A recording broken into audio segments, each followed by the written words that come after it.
Bismillahirrahmanirrahim. Dear student, Assalamu alaikum. It's me, Dr. Mansoor Khan, Assistant Professor, Department of Chemistry, Guwahati University of Science and Technology. Today I am going to deliver my 23rd lecture of Analytical Chemistry with the course code Chem 351. The title of today's topic is Gravimetry and Electrogravimetry. This slide shows the outlines of today's presentation.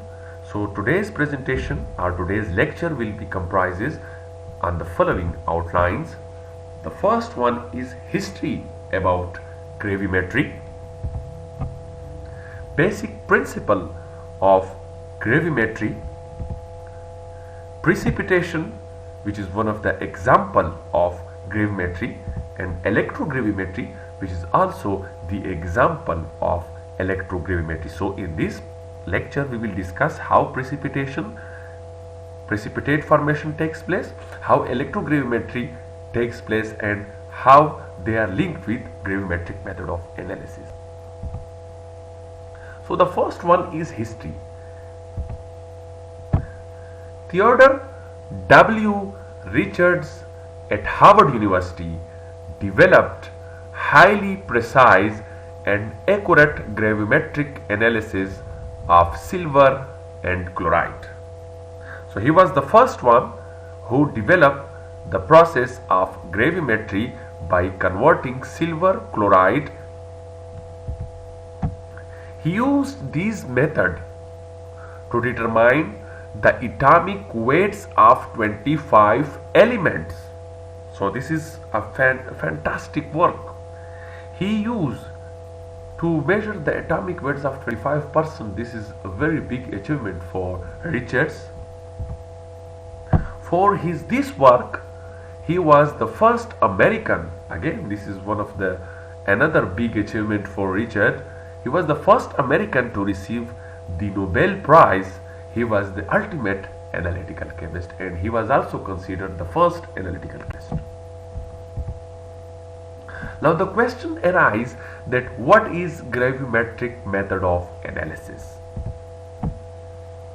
Gravimetric method of analysis include all analysis in which the analyte of interest is converted into its precipitated form, which is then measured its weight, and from its weight the concentration, the amount of analyte will be determined. Gravimetric method of analysis is one of the most accurate and precise method of macro quantitative analytical technique. In this process, the analyte is selectively converted to an insoluble film. As we have already mentioned that in gravimetric method of analysis, the amount or the concentration of the analyte is determined by what? By measuring its mass. So first it convert it into its insoluble form. The separate precipitate is dried, ignited, possibly to another form, and then accurately weighed. So this is basically what is related with what is gravimetric method of analysis. From the weight of the precipitate and knowledge of its chemical composition, we can calculate the weight of analyte in desired form. So this is all about gravimetric method of analysis.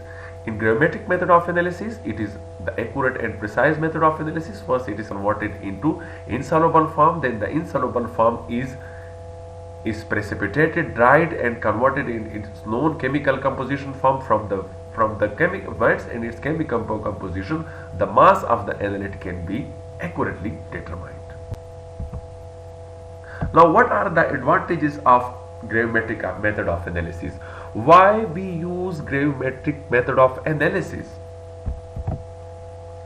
It is an absolute method of analysis. All the other method of analysis, including spectrochemical method of analysis, including chromatographic method of analysis, and other method of analysis, they are all relative. They need some standards. Only gravimetric method of analysis and colorimetric method of analysis, and including electrogravimetric method of analysis, are the type of analysis which are absolute, which for which there is no need of standard. So it is an absolute method of analysis, does not require a series of standards for calculation of an unknown, since calculations are based only on atomic or molecular weight. Only a precise analytical balance is needed for measurement.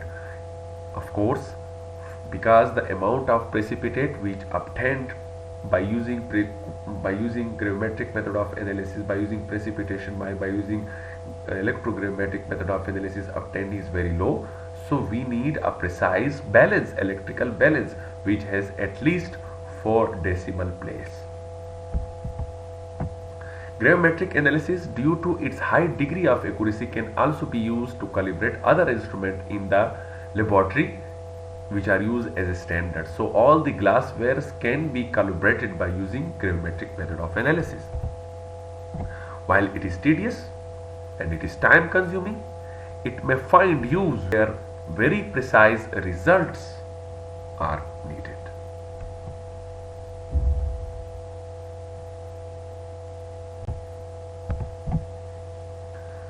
Now the question arises how to perform a successful gravimetric analysis. It is one of the challenge.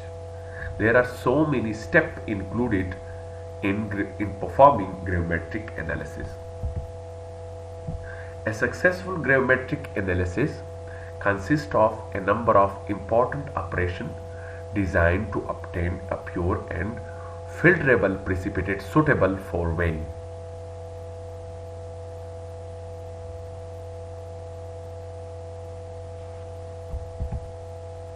Number 1, preparation of the solution. So the first step for performing gravimetric method of analysis is preparation of solution. Second, precipitation. Third, digestion. Fourth, filtration. Fifth, washing. Sixth, drying or ignition. Seventh, weighing. And the last one is calculation. So these are all the steps which are required for performing successful gravimetric method of analysis. So each step has its own requirement. That's why gravimetry is highly tedious and time consuming, but it is more accurate and can be used only for accurate and precise measurements.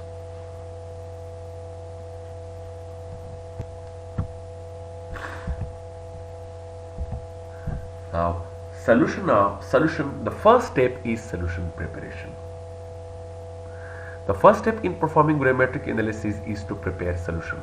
So a suitable amount, suitable concentration of the analyte and precipitating agent solution is required in gravimetric method of analysis. Some form of preliminary separation may be necessary to eliminate interfering material.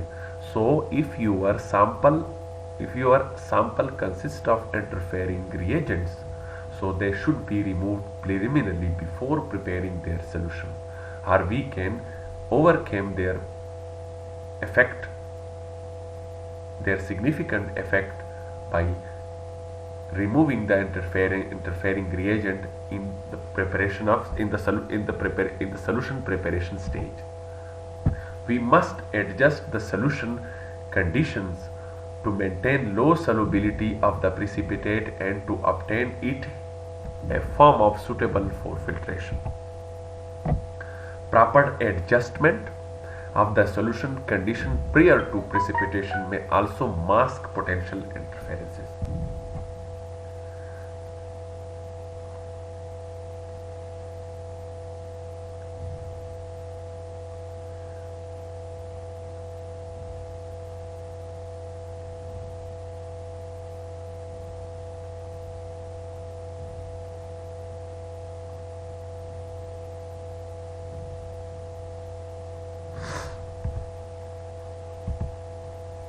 Now factors that must be considered include: number 1, volume of solution. Volume of solution is very important.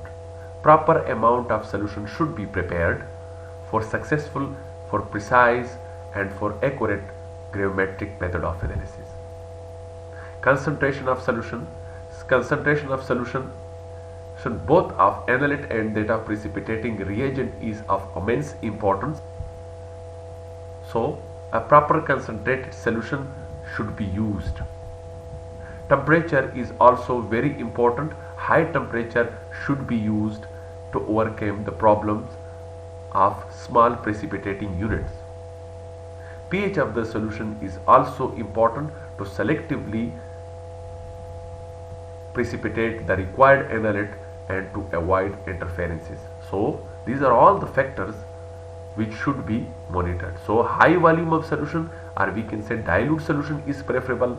Low concentration is preferable. High temperature is preferable, and proper pH, or we can say selective or specific pH, should be used, from which only the analyte should be precipitated and to avoid the interference. pH of solution. As we have mentioned early, that to avoid interferences, proper pH, selective or specific pH is required to eliminate the interferences. The pH is important because it often influences both the solubility of the analytical precipitate and the possible interference from the substances. For example, here we will take a simple example to teach you about the importance of pH in gravimetric method of analysis. For example, calcium oxalate is insoluble in basic medium, but at low pH the oxalate ion combine with hydrogen ion to form a weak acid and begin to dissolve. Another example is 8-hydroxyquinolines is an important complexing agent, can be used to precipitate large number of elements. For example, aluminum ion can be precipitated at pH 4. But the concentration of the anion from oxine is too low at this pH to precipitate magnesium ion. Magnesium oxalate has the much greater solubility at that. So this is very important. 8-hydroxyquinoline is selectively used to precipitate aluminum only in the presence of magnesium at pH 4. So pH is the basis for selective precipitation of aluminum in this case instead of magnesium, which is an interfering reagent. So as we first thought in the first headings, that pH is important because it often influences both the solubility of the analytical precipitate and the possibility of interferences from the other substance. Now we will take a simple example of gravimetric method of analysis which include the precipitation. The precipitate should have the following characteristics. The precipitate should first be sufficiently insoluble that the amount lost due to solubility will be negligible. So this is one of the most important property of the precipitate, that the precipitate which form must be insoluble in the solution. It should consist of large crystal that can be easily filterable. So the crystal which are formed, the precipitate, the PPT which are formed should be larger in size, so it can be easily filtered by using filter paper. All precipitate tend to carry some of the other constituents of the solution with them.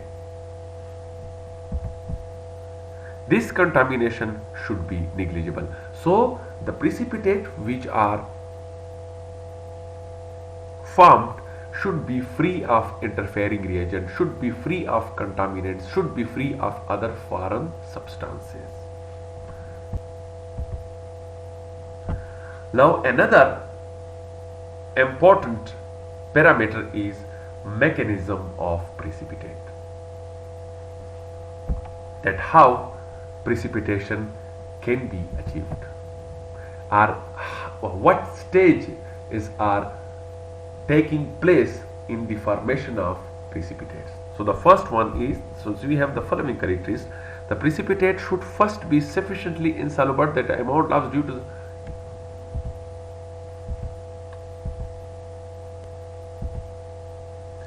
precipitation process. The precipitation process involves heterogeneous equilibria and as such is not instantaneous. So a heterogeneous equilibrium takes place between precipitate and the soluble form of the precipitate, and it is also not instantaneous. The equilibrium condition is described by the solubility product. First, supersaturation occurs. That is, the solution phase contains more of the dissolved salt than it can carry at equilibrium. Supersaturation is a metastable condition, and the driving force will be for the system to approach equilibrium or saturation.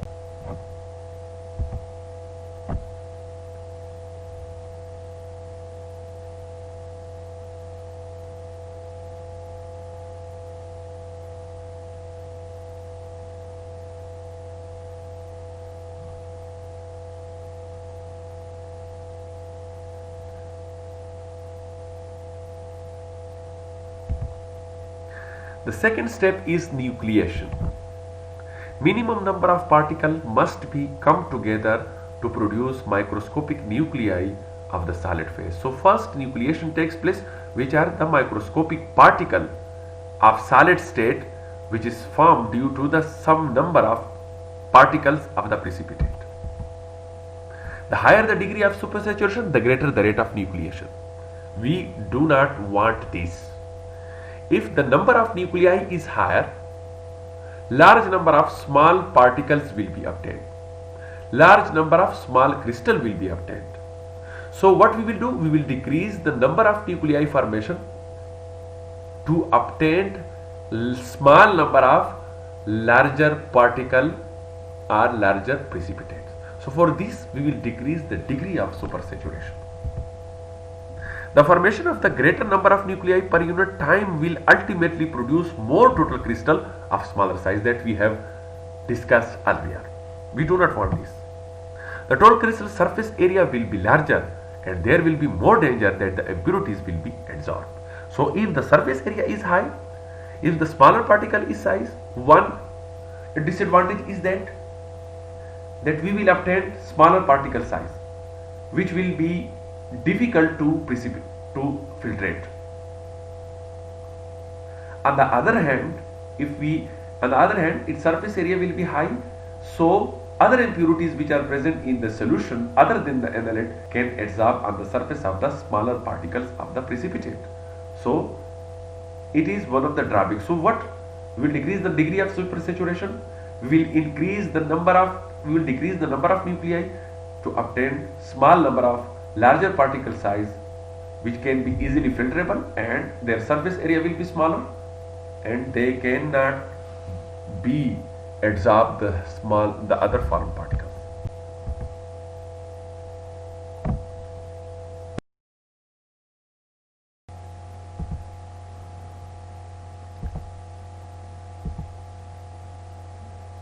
So this is the explanation of the example. We will take a very simple example to explain the electrogravimetry. So copper plus 2 which is present in an oxidized form, present in the aqueous solution, is reduced into its copper metal form. The electrode potential is E0 is equal to 0.34 volt. This is the another reaction in the case of which water formation takes place. The electrode potential is E0 is equal to 1.23 This is the overall reaction in which the copper reduced into copper plus 2 reduced into copper metal, and along with it oxygen formation also takes place. For zero current, the equation is the potential of the cell is given E copper minus E of oxygen and water.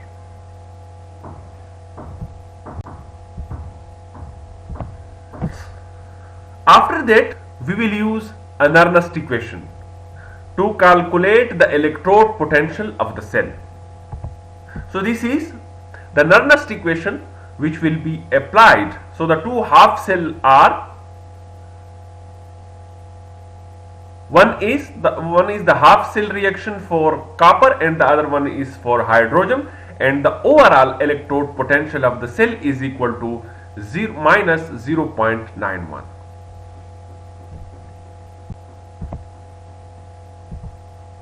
Now the example will be explained. First, apply potential more negative than minus 0.91 volt to force system to reach an equilibrium where copper reduced form is small, like 99.9% lower than the approximate starting concentration. Second, choose cathode potential to reduce equilibrium copper oxidized form to any desired value. Must be cautious not to set potential too far negative to make sure nothing else is reduced. So it means before starting the operation, an optimized potential will be used, not more negative, not more positive. Normally set condition so that reduction is complete in a reasonable short period of time. Now, what is the cell of electrogravimetry? What kind of cell is used in electrogravimetric method of analysis? In this case, the cell of electrogravimetry can be explained by using these images. So this is the cell of electrogravimetry. A cell of electrogravimetry consists of two electrode, platinum gauze cathode, analyte solution, platinum spiral anode which is present inside the platinum gauze electrode. This is then connected with external power supply. A voltmeter are also known as potentiometer, which is used to give the desired amount of potential, and also ammeter, which is used to measure the amount of current. To be noted that reduction takes place at cathode and oxidation takes place at anode. So the desired product is in most of the cases, in case of metals, they are deposited on the surface of the cathode. It is in the form of gas because to increase the surface area of the cathode, so as that most of the analyte is deposited on the surface of the electrode. Now, what is the disadvantage of electrode? Every analytical technique, or we can say electroanalytical technique, has disadvantages, and in electrogravimetry has also one disadvantage. The problem with simple electrogravimetry system is that the potential of the cathode is not accurately known. Okay, so this is the problem. So problem with simple electrogravimetry is that the potential of the cathode is not accurately known. So we don't know the actual potential of the electrode on the surface of which the analyte is deposited. Therefore, E applied is equal to E cathode minus E anode minus EIR and minus E over voltage. So this is the overall reaction. So this problem can be solved by using this equation, where EJ is insignificant and can be ignored.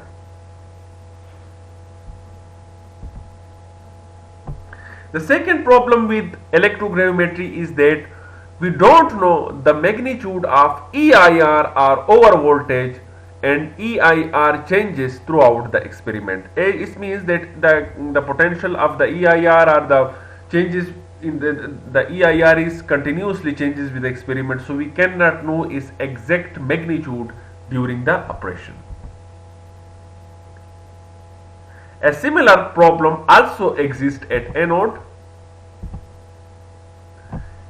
Here in this equation, H positive and oxygen changes during electrolysis, so anode potential also changes. So the problem with electrogravimetry is that both the potential of cathode and potential of the anode changes throughout the operation. We cannot measure it exactly or accurately. So this is the only problem which is related with electrogravimetry. Now how this problem can be overcome? How the problem of cathode and anode potential can be ignored, or how it can be solved.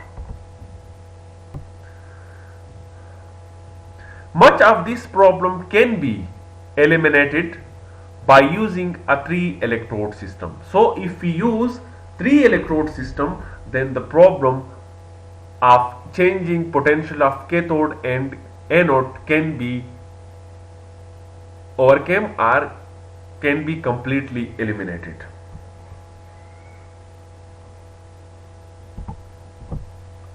Number 1, reference electrode. So the reference electrode maintain fixed potential despite changes in solution. In our previous lectures, we have discussed reference electrode in detail. Reference electrodes are of 3 types. One is called She, and one is calomel electrode, and the other one is silver chloride electrode.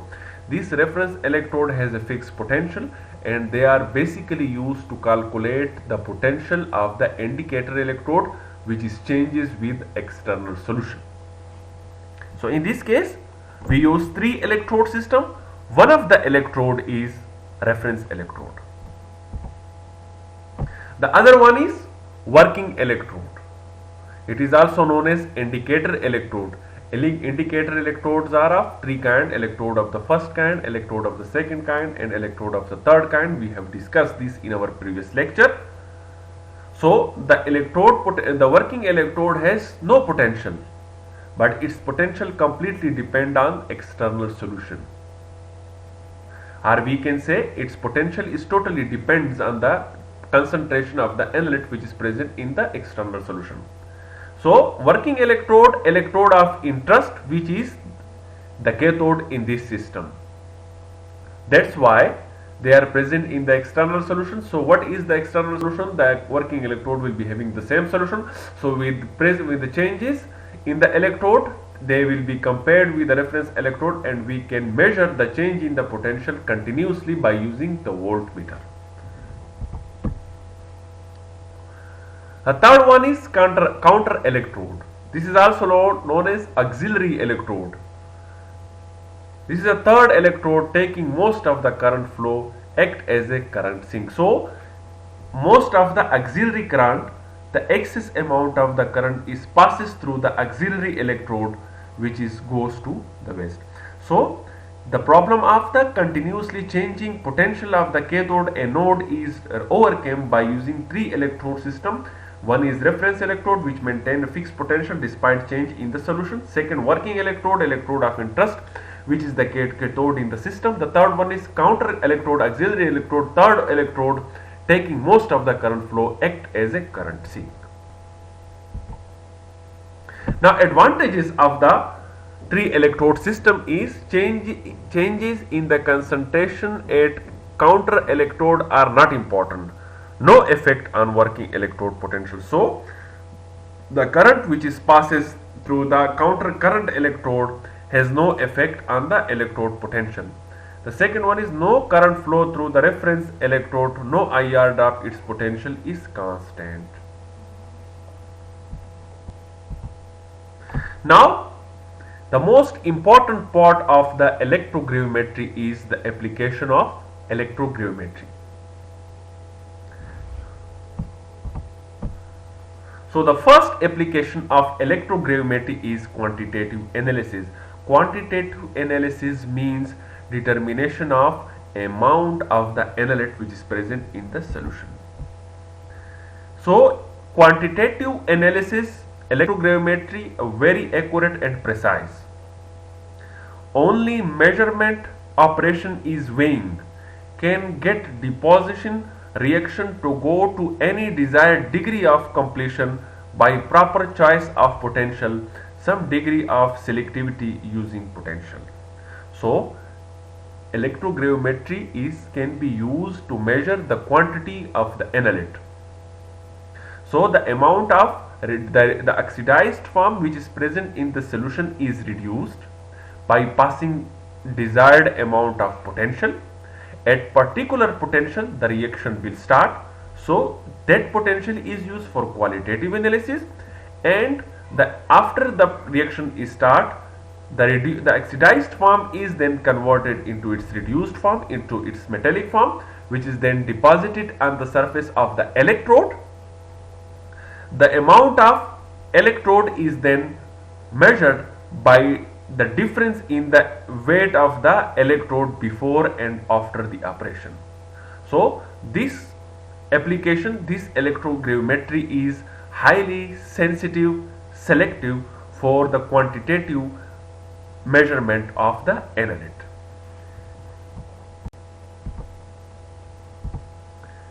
The second application is the separation. In separation, we separate one species from another in solution, selectively plating it out and removing it from the solution. So, as we have mentioned earlier, that by using particular potential, the particular analyte can be plated out, can be deposited on the surface of the electrode.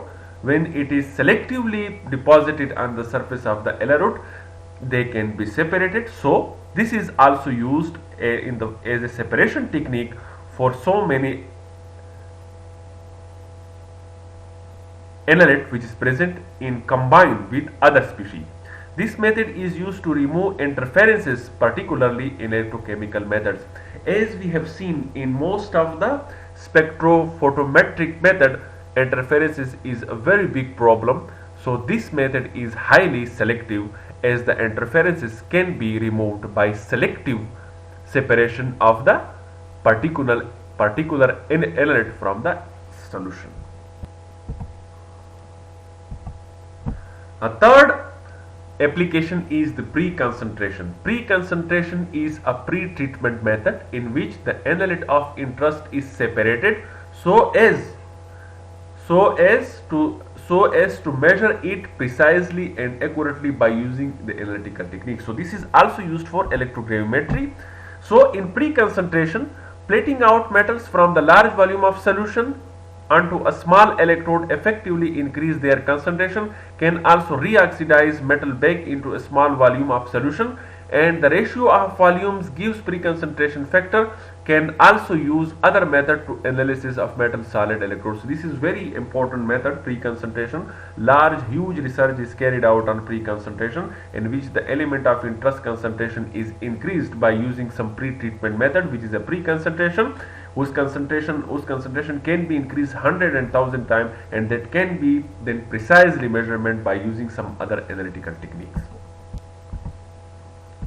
Last application is the electrolysis. The electrosynthesis control potential electrolysis used by organic chemists to perform oxidation or reduction reaction at batch scale take advantages of ability to control potential and produce any oxidizing or reducing stress desired. Thank you so much for your patience.